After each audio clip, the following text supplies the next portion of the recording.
ओम श्री परमात्मने नमः। श्रीमद् भागवत गीता सरल हिंदी भाषा गीता का अंतिम 18वां अध्याय। अगर आप चैनल पर नए हैं तो चैनल को सब्सक्राइब करें, वीडियो को लाइक करें, जिससे कि आप इस चैनल पर हमारे धार्मिक ग्रंथों में अंकित कथा, पाठ और वेद मंत्र सुन अथवा पढ़ सकते हैं। इस अध्याय में भगवान अर्जुन के पूछने पर त्याग और संन्यास के बीच के अंतर को बड़े ही सुंदर तरीके से बताते हैं।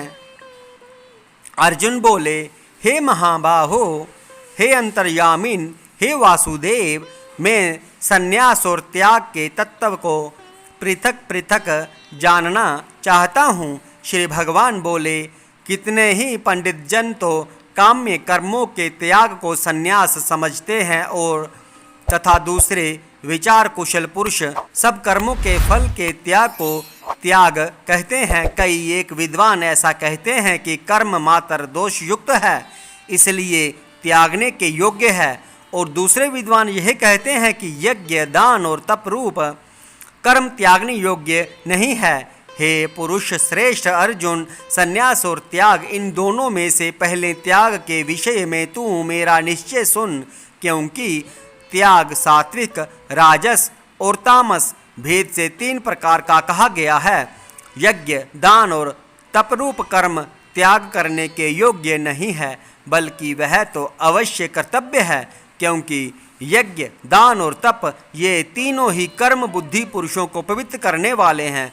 इसलिए हे पार्थ, इन यज्ञ, दान और तप रूप कर्मों को तथा और भी संपूर्ण कर्तव्य कर्मों को आसक्ति और फलों का त्याग करके अवश्य करना चाहिए। यह मेरा निश्चय किया हुआ उत्तम मत है, परंतु नियत कर्म का स्वरूप से त्याग करना उचित नहीं है। इसलिए मोह के कारण उसका त्याग कर देना तामस त्याग कहा गया है। जो कुष्कर्म है वह सब दुख रूप ही है। ऐसा समझकर यदि कोई शारीरिक क्लेश के भय से कर्तव्य कर्मों का त्याग कर दे तो वह ऐसा राजस त्याग करके त्याग के फल को किसी प्रकार भी नहीं पाता। हे अर्जुन, जो शास्त्र विहित कर्म करना कर्तव्य है, इसी भाव से आसक्ति और फल का त्याग करके किया जाता है, वही सात्विक त्याग माना गया है। जो मनुष्य अकुशल कर्म से तो द्वेष नहीं करता और कुशल कर्म में आसक्त नहीं होता, वह शुद्ध सत्वगुण से युक्त पुरुष संशय रहित बुद्धिमान और सच्चा त्यागी है।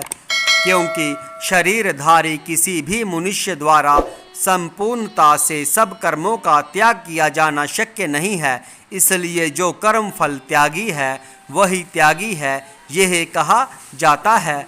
कर्म फल का त्याग न करने वाले मनुष्यों के कर्मों का तो अच्छा बुरा और मिला हुआ ऐसे 3 प्रकार का फल मरने के पश्चात अवश्य होता है, किंतु कर्म फल का त्याग कर देने वाले मनुष्यों के कर्मों का फल किसी काल में भी नहीं होता। हे महाबाहु, संपूर्ण कर्मों की सिद्धि के ये 5 हेतु कर्मों का अंत करने के लिए उपाय बतलाने वाले सांख्य शास्त्र में कहे गए हैं, उनको तू मुझसे भली भांति जान। इस विषय में अर्थात कर्मों की सिद्धि में अधिष्ठान और कर्ता तथा भिन्न भिन्न प्रकार के कारण एवं नाना प्रकार की अलग अलग चेष्टाएं और वैसे ही 5वां हेतु देव है। मनुष्य मन, वाणी और शरीर से शास्त्रा अनुकूल तथा विपरीत जो कुछ भी कर्म करता है उसके ये 5 कारण हैं।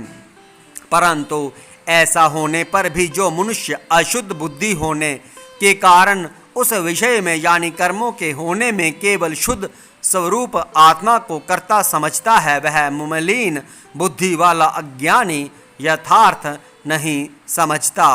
जिस पुरुष के अंतःकरण में मैं करता हूँ ऐसा भाव नहीं है तथा जिसकी बुद्धि सांसारिक पदार्थों में और कर्मों में लिपायमान नहीं होती, वह पुरुष इन सब लोगों को मार कर भी वास्तव में न तो मरता है और न पाप से बंधता है।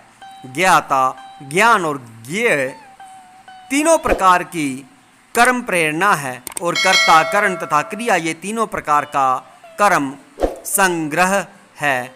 गुणों की संख्या करने वाले शास्त्र में ज्ञान और कर्म तथा कर्ता गुणों के भेद से तीन तीन प्रकार के ही कहे गए हैं। उनको भी तू मुझसे भली भांति सुन। जिस ज्ञान से मनुष्य पृथक पृथक सब भूतों में एक अविनाशी परमात्म भाव को विभाग रहित संभाव से स्थित देखता है, उस ज्ञान को तू सात्विक जान। किंतु जो ज्ञान अर्थात जिस ज्ञान के द्वारा मनुष्य संपूर्ण भूतों में भिन्न भिन्न प्रकार के नाना भावों को अलग अलग जानता है, उस ज्ञान को तू राजस जान। परंतु जो ज्ञान कार्य रूप शरीर में ही संपूर्ण के सदृश आसक्त है तथा जो बिना युक्ति वाला सात्विक अर्थ से रहित और तुच्छ है, वह तामस कहा गया है। जो कर्म शास्त्र विधि से नियत किया हुआ और कर्तापन के अभिमान से रहित हो तथा फल न चाहने वाले पुरुष द्वारा बिना राग द्वेष के किया गया हो, वह सात्विक कहा जाता है। परंतु जो कर्म बहुत परिश्रम से युक्त होता है तथा भोगों को चाहने वाले पुरुष द्वारा या अहंकार युक्त पुरुष द्वारा किया जाता है, वह कर्म राजस कहा गया है। जो कर्म परिणाम, हानि, हिंसा और सामर्थ्य को न विचार कर केवल अज्ञान से आरंभ किया जाता है, वह तामस कहा गया है। जो कर्ता संग्रहित अहंकार के वचन न बोलने वाला, धैर्य और उत्साह से युक्त तथा कार्य के सिद्ध होने और न होने में हर्ष शोक आदि विचारों से रहित है, वह सात्विक कहा जाता है। जो कर्ता आसक्ति से युक्त कर्मों के फल को चाहने वाला और लोभी है तथा दूसरों को कष्ट देने के स्वभाव वाला, अशुद्धाचारी और हर्ष शोक से लिप्त है, वह राजस कहा गया है। जो कर्त आयुक्त, शिक्षा से रहित, घमंडी, धूर्त और दूसरों की जीविका का नाश करने वाला तथा शोक करने वाला, आलसी और दीर्घ सूत्री है, वह तामस कहा जाता है। हे धनंजय, अब तू बुद्धि का और धृति का भी गुणों के अनुसार तीन प्रकार का भेद मेरे द्वारा संपूर्णता से विभाग पूर्वक कहा जाने वाला सुन।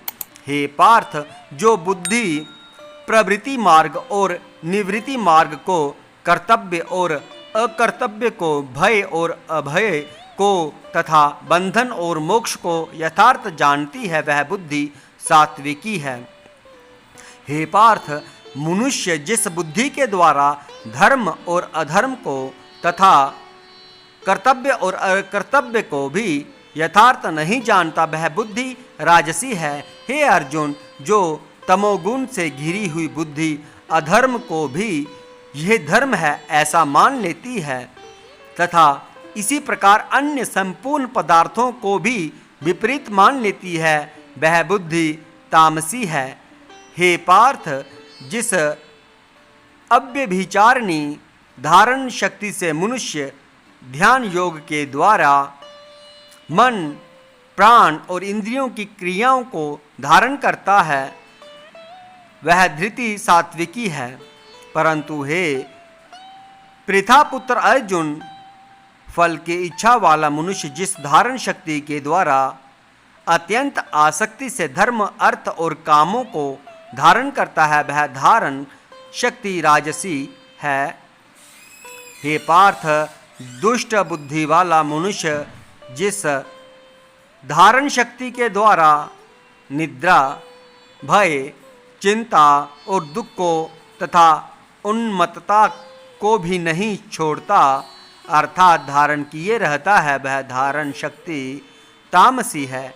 हे भरत श्रेष्ठ, तीन प्रकार के सुख को भी तू मुझसे सुन। जिस सुख में साधक मनुष्य भजन, ध्यान और सेवादि के अभ्यास से रमण करता है और जिससे दुखों के अंत को प्राप्त हो जाता है। जो ऐसा सुख है वह आरंभ काल में यद्यपि विष के तुल्य प्रतीत होता है, परंतु परिणाम में अमृत के तुल्य है। इसलिए वह परमात्म विषयक बुद्धि के प्रसाद से उत्पन्न होने वाला सुख सात्विक कहा गया है। जो सुख विषय और इंद्रियों के संयोग से होता है वह पहले भोग काल में अमृत के तुल्य प्रतीत होने पर भी परिणाम में विष के तुल्य है, इसीलिए वह सुख राजस कहा गया है। जो सुख भोग काल में तथा परिणाम में भी आत्मा को मोहित करने वाला है वह निद्रा, आलस्य और प्रमाद से उत्पन्न सुख तामस कहा गया है। पृथ्वी में या आकाश में तथा देवताओं में तथा इनके सिवा और कहीं भी ऐसा कोई भी सत्व नहीं है जो प्रकृति से उत्पन्न इन तीनों गुणों से रहित हो। हे परतप ब्राह्मण, क्षत्रिय और वैश्यों के तथा शूद्रों के कर्म स्वभाव से उत्पन्न गुणों द्वारा विभक्त किए गए हैं। अंतःकरण का निग्रह करना, इंद्रियों का दमन करना, धर्म पालन के लिए कष्ट सहना, बाहर भीतर से शुद्ध रहना, दूसरों के अपराधों को क्षमा करना, मन, इंद्रिय और शरीर को सरल रखना, वेद शास्त्र, ईश्वर और परलोक आदि में श्रद्धा रखना, वेद शास्त्रों का अध्यापन करना और परमात्मा के तत्व का अनुभव करना, ये सब के सब ही ब्राह्मण के स्वाभाविक कर्म हैं। शूरवीरता, तेज, धैर्य, चतुरता और युद्ध में न भागना, दान देना और स्वामी भाव, ये सब के सब ही क्षत्रिय के स्वाभाविक कर्म हैं। खेती, गोपालन और क्रय विक्रय रूप सत्य व्यवहार ये वैश्य के स्वाभाविक कर्म हैं तथा सब वर्णों की सेवा करना शूद्र का भी स्वाभाविक कर्म है। अपने अपने स्वाभाविक कर्मों में तत्परता से लगा हुआ मनुष्य भगवत प्राप्ति रूप परम सिद्धि को प्राप्त हो जाता है। अपने स्वाभाविक कर्म में लगा हुआ मनुष्य जिस प्रकार से कर्म करके परम सिद्धि को प्राप्त होता है, उस विधि को तू सुन। जिस परमेश्वर से संपूर्ण प्राणियों की उत्पत्ति हुई है और जिससे ये समस्त जगत व्याप्त है, उस परमेश्वर की अपने स्वाभाविक कर्मों द्वारा पूजा करके मनुष्य परम सिद्धि को प्राप्त हो जाता है। अच्छी प्रकार आचरण किए हुए दूसरे के धर्म से गुण रहित भी अपना धर्म श्रेष्ठ है, क्योंकि स्वभाव से नियत किए हुए स्वधर्म रूप कर्म को करता हुआ मनुष्य पाप को नहीं प्राप्त होता। अतएव हे कुंती पुत्र, दोष युक्त होने पर भी सहज कर्म को नहीं त्यागना चाहिए, क्योंकि धुएं से अग्नि की भांति सभी कर्म किसी न किसी दोष से युक्त हैं। सर्वत्र आसक्ति रहित बुद्धि वाला, सप्रिया रहित और जीते हुए अंतःकरण वाला पुरुष सांख्य योग के द्वारा उस परम निष्कर्म्य सिद्धि को प्राप्त होता है जो कि ज्ञान योग की परानिष्ठा है। उस निष्कर्म्य सिद्धि को जिस प्रकार से प्राप्त होकर मनुष्य ब्रह्म को प्राप्त होता है, उस प्रकार को हे कुंती पुत्र तू संक्षेप में ही मुझसे समझ। बेशुद्ध बुद्धि से युक्त तथा हल्का, सात्विक और नियमित भोजन करने वाला, शब्दादि विषयों का त्याग करके एकांत और शुद्ध देश का सेवन करने वाला, सात्विक धारण शक्ति के द्वारा अंतःकरण और इंद्रियों का संयम करके मन, वाणी और शरीर को वश में कर लेने वाला,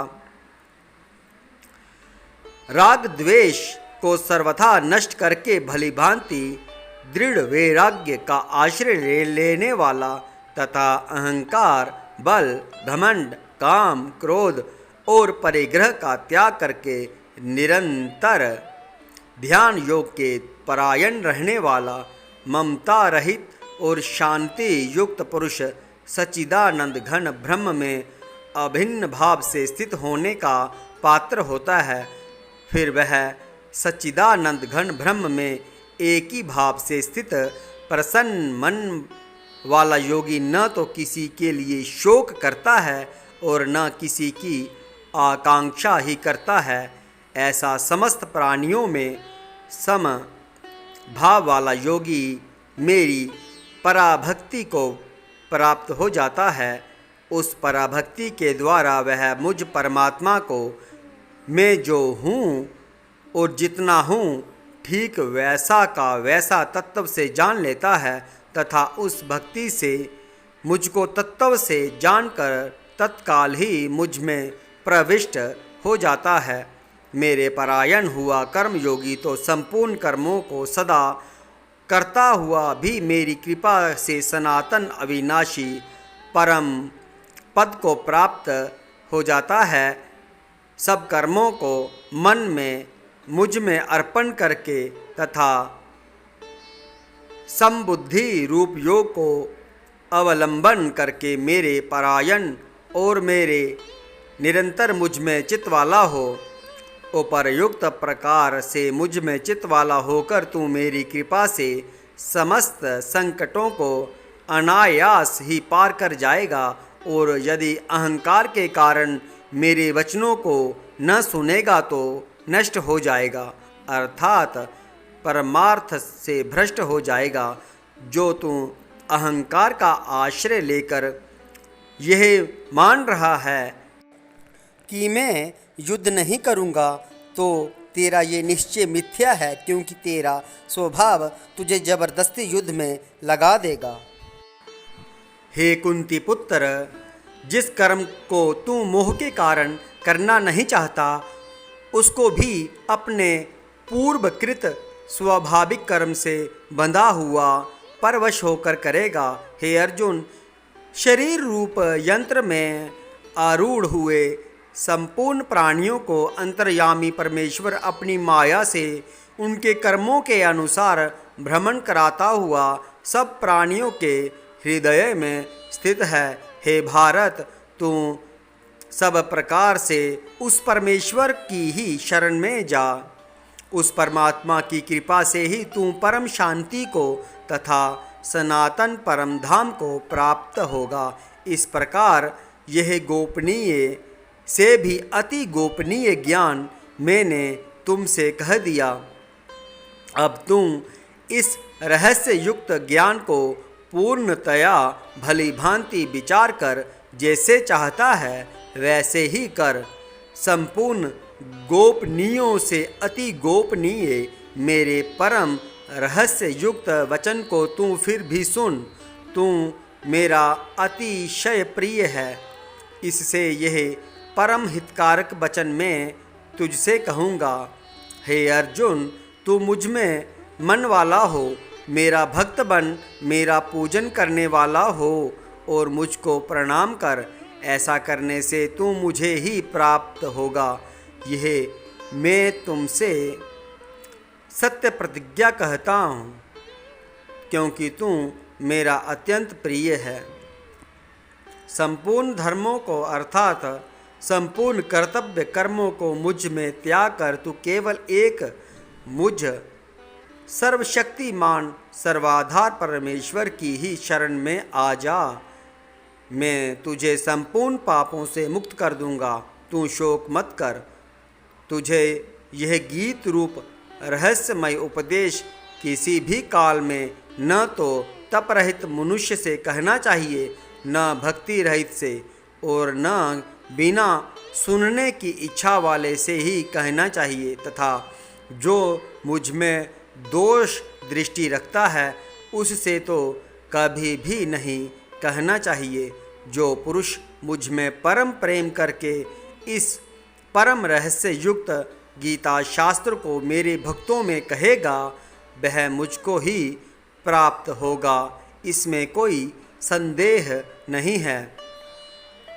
उससे बढ़कर मेरा प्रिय कार्य करने वाला मनुष्यों में कोई भी नहीं है तथा पृथ्वी भर में उससे बढ़कर मेरा प्रिय दूसरा कोई भविष्य में होगा भी नहीं। जो पुरुष इस धर्म में हम दोनों के संवाद रूप गीता शास्त्र को पढ़ेगा उसके द्वारा भी मैं ज्ञान यज्ञ से पूजित होऊंगा, ऐसा मेरा मत है। जो मनुष्य श्रद्धा युक्त और दोष दृष्टि से रहित होकर इस गीता शास्त्र का श्रवण भी करेगा वह भी पापों से मुक्त होकर उत्तम कर्म करने वालों के श्रेष्ठ लोगों को प्राप्त होगा। हे पार्थ, क्या इसको तूने एकाग्र चित्त से श्रवण किया? और हे धनंजय, क्या तेरा अज्ञान जनित मोह नष्ट हो गया? अर्जुन बोले, हे अच्युत, आपकी कृपा से मेरा मोह नष्ट हो गया और मैंने स्मृति प्राप्त कर ली। अब मैं संशय रहित होकर स्थिर हूँ, अतः आपकी आज्ञा का पालन करूँगा। संजय बोले, इस प्रकार मैंने श्री वासुदेव के और महात्मा अर्जुन के इस अद्भुत रहस्य युक्त रोमांचक कारक संवाद को सुना। श्री व्यास जी की कृपा से दिव्य दृष्टि पाकर मैंने इस परम गोपनीय योग को अर्जुन के प्रति कहते हुए स्वयं योगेश्वर भगवान श्री कृष्ण से प्रत्यक्ष सुना। हे राजन, भगवान श्री कृष्ण और अर्जुन के इस रहस्य युक्त कल्याणकारक और अद्भुत संवाद को पुनः पुनः स्मरण करके मैं बार बार हर्षित हो रहा हूँ। हे राजन, श्री हरि के उस अत्यंत विलक्षण रूप को भी पुनः पुनः स्मरण करके मेरे चित्त में महान आश्चर्य होता है और मैं बार बार हर्षित हो रहा हूँ। हे राजन, जहाँ योगेश्वर भगवान श्री कृष्ण हैं और जहाँ गांडीव धनुषधारी अर्जुन है, वहीं पर श्री विजय विभूति और अचल नीति है, ऐसा मेरा मत है। जय श्री कृष्ण। आज हमने श्रीमद् भागवत गीता के अंतिम अध्याय 18वें अध्याय का श्रवण किया। सभी को जय श्री कृष्ण।